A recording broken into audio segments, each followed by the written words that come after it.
오늘 본 말씀인 시편 53편은 시편 14편의 내용과 거의 동일한 내용을 담고 있습니다. 시편 53편과 14편이 공통적으로 말하는 내용은 어리석은 자들은 하나님이 없다고 주장한다라는 말씀입니다. 특별히 본문에서 하나님의 존재를 부정하는 모든 자들을 가리켜서 어리석은 자 그리고 악인이라고 규정하고 있습니다. 그런데 세상에서 말하는 악인과 의인을 판가름한 기준은 좀 다릅니다. 세상은 의인을 가리켜서 누가 보더라도 의로운 행동을 많이 하고 도덕적이고 윤리적인 행동을 많이 한 사람들을 의인이라고 말합니다. 예를 들면 누군가를 구하기 위해서 자신의 생명을 아끼지 않는 사람, 이런 사람은 세상적 기준에서는 의인입니다. 어려운 사람을 돕기 위하여 자신의 재산을 아낌없이 기부한 사람, 이런 사람도 마찬가지로 세상적 기준에서는 의인이라고 말할 수 있습니다. 하지만 사람이 제 아무리 의롭고 도덕적이며 윤리적인 행위를 많이 했다고 하더라도 만약에 그가 하나님을 알지 못한다면 그 사람은 결코 의인이 될 수가 없습니다. 왜냐하면 진정한 의로움, 완전한 의로움은 오직 하나님께만 속해 있기 때문입니다. 사람을 의롭게 하는 것 오직 하나님만 하실 수 있습니다. 아무리 사람이 선하고 의로운 행위를 많이 했다 하더라도 사람에게는 절대로 자기 스스로를 의롭게 만들 능력이 없습니다. 왜냐하면 인간은 근본적으로 죄의 속성을 가지고 태어났기 때문입니다. 다시 말해서 인간은 본질적으로 죄성을 가지고 있기 때문에 죄의 문제를 해결해 주시는 하나님을 모르는 사람은 모두 죄인의 상태로 머물 수밖에 없습니다. 그런데 문제는 죄는 사람으로 하여금 영원한 멸망과 파멸에 이르게 한다는 사실입니다. 로마서 6장 23절 말씀을 보면 죄의 삭은 사망이라고 말씀하고 있습니다. 여기서 말하는 사망이라는 것은 단순히 이 세상을 떠나는 육신의 죽음을 의미하지 않습니다. 죄의 삭은 사망이라는 말씀에서의 사망은 사람이 죄로 말미암아 겪게 되는 영원한 죽음을 의미합니다. 하지만 하나님께서는 주님께서 사랑하시는 사람이 죄로 말미암아 영원한 사망의 구렁텅이로 빠지는 것을 원치 않으셨습니다. 그래서 하나님께서는 온 세상을 구원하시기 위하여 독생자 예수 그리스도를 이 세상에 보내셨습니다. 이 땅에 오신 하나님의 아들 예수 그리스도께서는 우리의 죄를 대속하시기 위하여 십자가에 죽으셨습니다. 그리고 예수님께서는 우리에게 부활 생명을 주시기 위해서 죽음을 이기시고 다시 살아나셔서 하늘 보좌 우편에 앉으셨습니다. 이제 하나님께서는 누구든지 사람을 진정 의롭게 하시고 참 생명을 허락하시는 예수 그리스도를 믿기만 하면 그 사람의 존재 자체를 완전히 의롭게 하시겠다 약속하셨습니다. 행위로 말미암아 의롭게 되는 것이 아니라 믿음으로 말미암아 의롭게 하시겠다 약속하셨습니다. 사람이 의롭게 되는 길이 무엇입니까? 여전히 사람은 스스로 의롭게 하기 위해서 자신의 의의를 계속해서 만들어내야 합니까? 그렇지 않습니다. 사람이 의롭게 되는 길은 너무나도 간단해요. 그것은 우리를 의롭게 하시기 위해서 이 땅의 모든 사람들에게 선물로 찾아오신 예수 그리스도를 마음의 구주로 받기만 하면 됩니다. 즉 우리가 할 일은 하나님께서 공짜로 주신 예수 그리스도라는 선물을 받고 누리기만 하면 된다는 것입니다. 예수님을 나에게 주신 선물로 받아들이고 예수님을 내 마음의 구주로 모셔드리는 순간 이제 우리의 존재는 하나님께서 인정하시는 의로운 존재, 즉시 의로운 존재로 완전하게 변화됩니다. 하지만 이 사실을 깨닫지 못한 채 여전히 자기 스스로 의로움을 만들어내려고 하고 정작 의로움 그 자체 되시는 하나님을 부정하는 자들은 여전히 악인으로 머물 수밖에 없음을 성경은 분명히 말씀합니다. 간혹 세상 학문에서는 종교는 비과학적이라고 폄하하고 하나님을 부인하는 자들을 지혜로운 사람이라고 간혹 평가하는 경우가 있습니다. 하지만 하나님에 대한 무지는 결국에는 사람을 영원한 멸망과 심판의 길로 인도함을 반드시 기억해야 합니다. 오늘날 이 시대 속에도 아직까지도 하나님을 부인하고 멀리하는 자들이 있습니다. 이러한 상황 속에서 우리는 이 세상 속에서 하나님의 살아계심을 어떻게 선포할 수 있을까요? 이 시간 본문 말씀을 함께 살펴보면서 하나님을 향한 우리의 믿음의 고백, 그리고 세상을 향하여 선포할 우리의 믿음의 고백을 정리할 수 있는 귀한 시간이 되기를 소망합니다. 첫째는 오직 하나님만이 사람을 진정 의롭게 하실 수 있음을 선포해야 합니다. 1절부터 3절까지의 말씀을 같이 읽어보겠습니다. 1절부터 3절까지 시작. 어리석은 자는 그의 마음에 이르기를 하나님이 없다 하도다. 그들은 부패하며 가증한 악을 행하며 선을 행하는 자가 없도다. 하나님이 하늘에서 인생을 굽어 살피사 지각이 있는 자와 하나님을 찾는 자가 있는가 보려 하신즉 각기 물러가 함께 더러운 자가 되고 선을 행하는 자 없으니 한 사람도 없도다. 아멘. 1절 말씀을 보시면 어리석은 자는 그의 마음에 이르기를 하나님이 없다 하도다. 그들은 부패하며 가증한 악을 행하며 선을 행하는 자가 없도다 말씀합니다. 1절에서 말하고 있는 어리석음이라는 것은 단순히 지식이 없는 상태나 무지한 상태를 말하지 않습니다. 시편 기자는 1절에서 언급한 어리석음의 상태를 가리켜서 인간의 부패한 모습과 가증한 악행을 행하는 모습과 연결을 시키고 있습니다. 이 말씀은 하나님을 모르는 자, 하나님에 대해서 무지한 자는 필연적으로 악할 수밖에 없음을 의미하는 것입니다. 하나님을 모르는 자는 그들의 행위 또한 부패할 수밖에 없음을 나타내는 표현입니다. 반대로 2절 말씀을 보시면 시편 기자는 지각이 있는 자에 대해서 얘기를 하고 있는데 여기서 지각이 있는 자를 하나님을 찾는 자라는 개념과 연결을 시키고 있습니다. 2절을 다시 보시게 되면 하나님이 하늘에서 인생을 굽어 살피사 지각이 있는 자와 하나님을 찾는 자가 있는가 보려 하신즉 말씀하죠. 지각이 있는 자에 이어서 하나님을 찾는 자를 의도적으로 연결을 시키고 있는 시편 기자의 의도를 우리가 여기서 엿볼 수가 있습니다. 다시 말해서 하나님을 찾는 자가 진정 지혜로운 사람이고 하나님을 찾는 자가 주님께서 인정하시는 의로운 존재라는 사실을 의미합니다.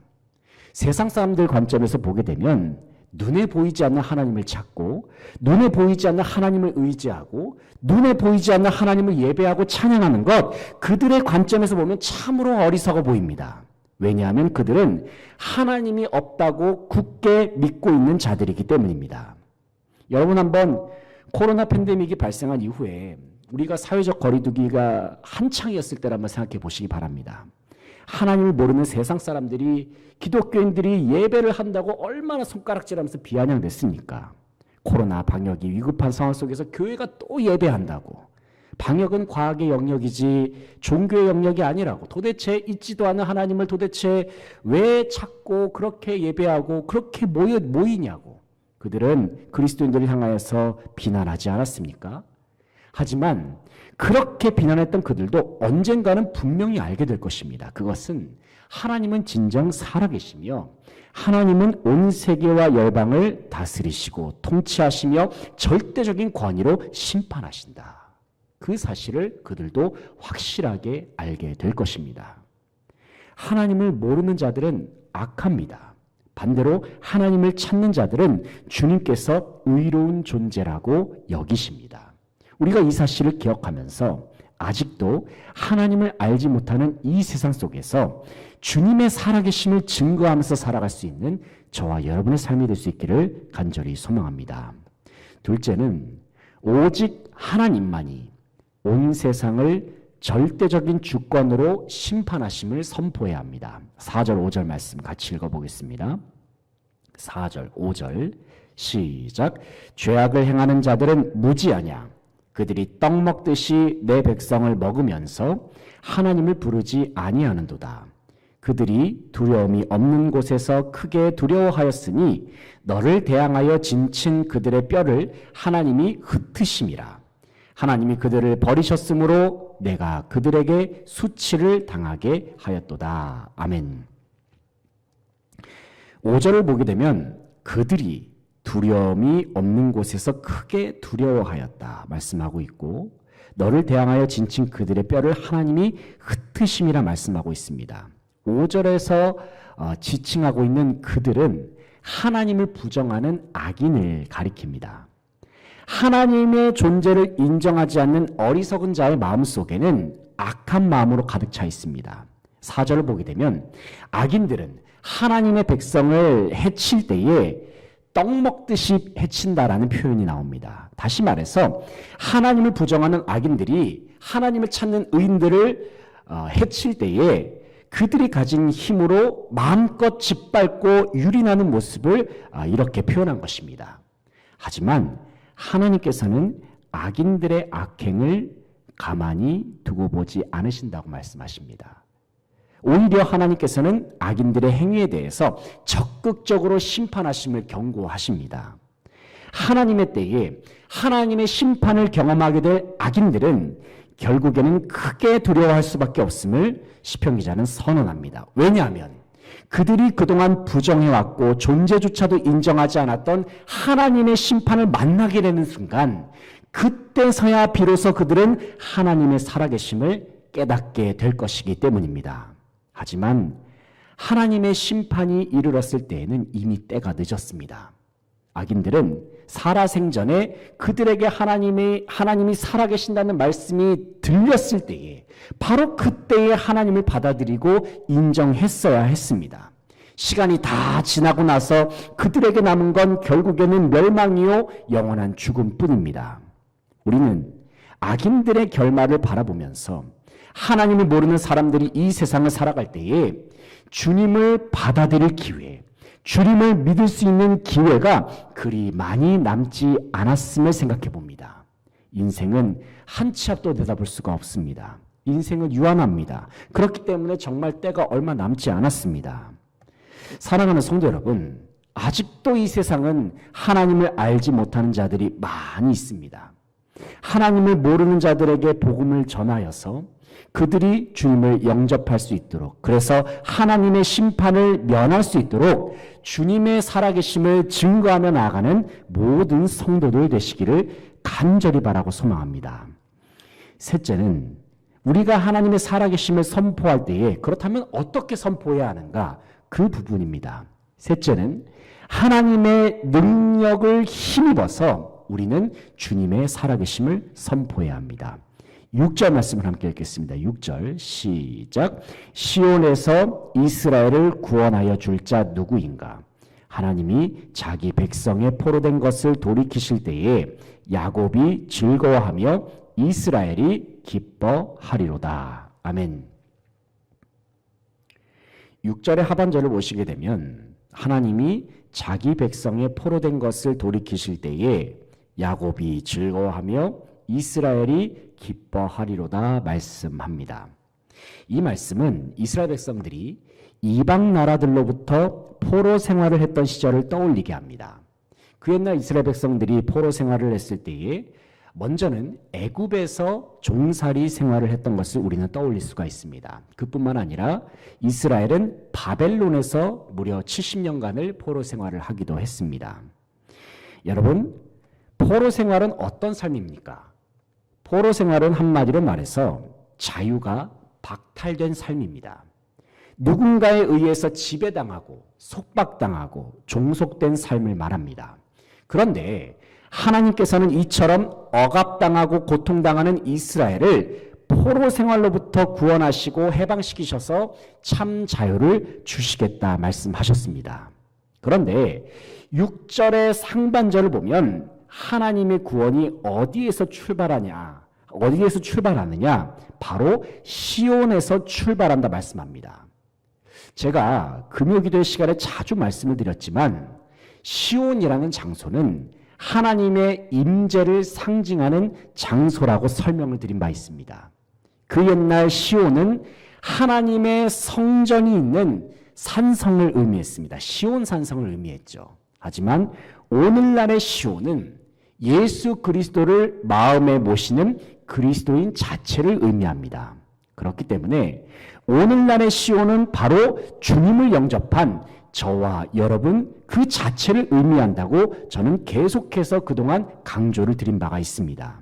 그런데 시편 기자는 하나님의 구원이 어디에서 출발한다고 말씀합니까? 시온에서 출발한다. 6절의 상반절을 한번 다시 보시기 바랍니다. 여기서 시편 기자는 시온에서 이스라엘을 구원하여 줄 자 누구인가 말씀하고 있습니다. 다시 말해서 하나님의 구원은 시온에서 이루어지고 하나님의 일은 시온에서 시작됨을 시편 기자는 계속해서 강조합니다.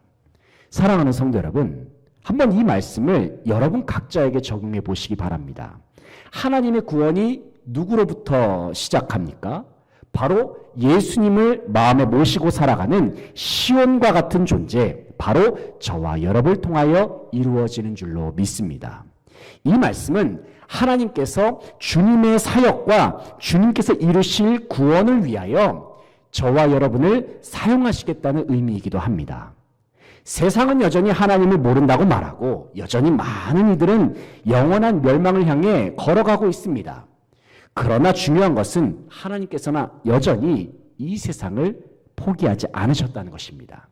왜냐하면 주님을 마음에 모시고 살아가는 하나님의 시온, 하나님의 성전과 같은 저와 여러분이 하나님을 부인하는 이 세상 속에서 여전히 하나님 편에 서 있기 때문입니다.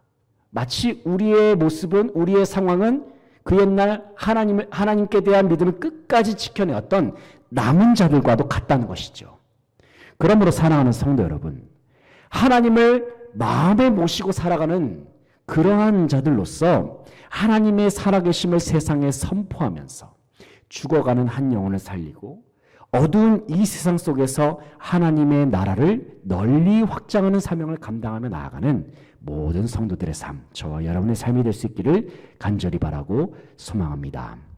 이제 말씀을 정리하겠습니다. 사랑하는 성도 여러분, 예나 지금이나 세상은 하나님이 없다고 여기는 분위기입니다.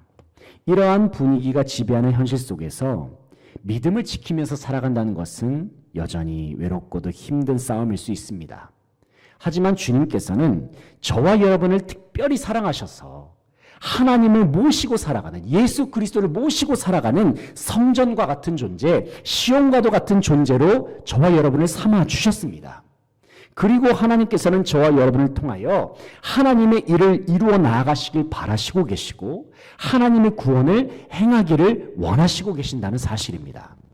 그러므로 사랑하는 성도 여러분, 하나님을 모르는 이 세상에 하나님의 살아계심을 증거하며 나아가는 저와 여러분 되시기를 소망합니다.